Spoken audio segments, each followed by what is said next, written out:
والسماء ذات البروج واليوم الموعود وشاهد ومشهود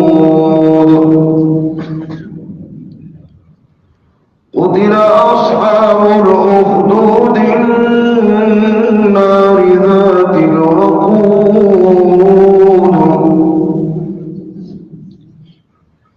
إذ هم عليها قعود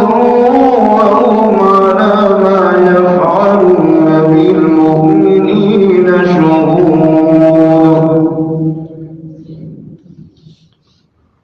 وما نقموا منهم إلا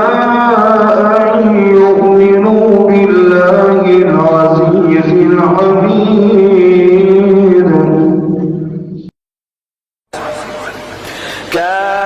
كافها يا عين صاد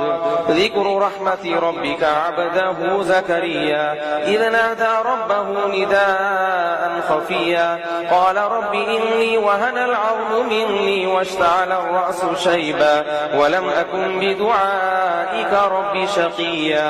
وإني خفت الموالي من ورائي وكانت امرأتي عاقرا فهب لي من لدنك وليا يرثني ويرث من آل يعقوب واجعله ربي رضيا يا زكريا إنا نبشرك بغلام اسمه يحيى لم نجعل له من قبل سميا قال رب أنى يكون لي غلام وكانت امرأتي عاقرا وقد بلغت من الكبر عتيا قال كذلك قال ربك هو علي هين وقد خلقتك من قبل ولم تك شيئا فأما من طغى وآثر الحياة الدنيا فإن الجحيم هي المأوى وأما من خاف مقام ربه ونهى النفس عن الهوى فإن الجنة هي المأوى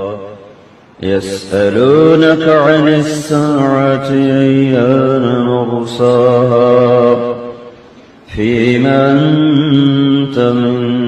ذكراها إلى ربك منتهاها إنما أنت منذر من يخشاها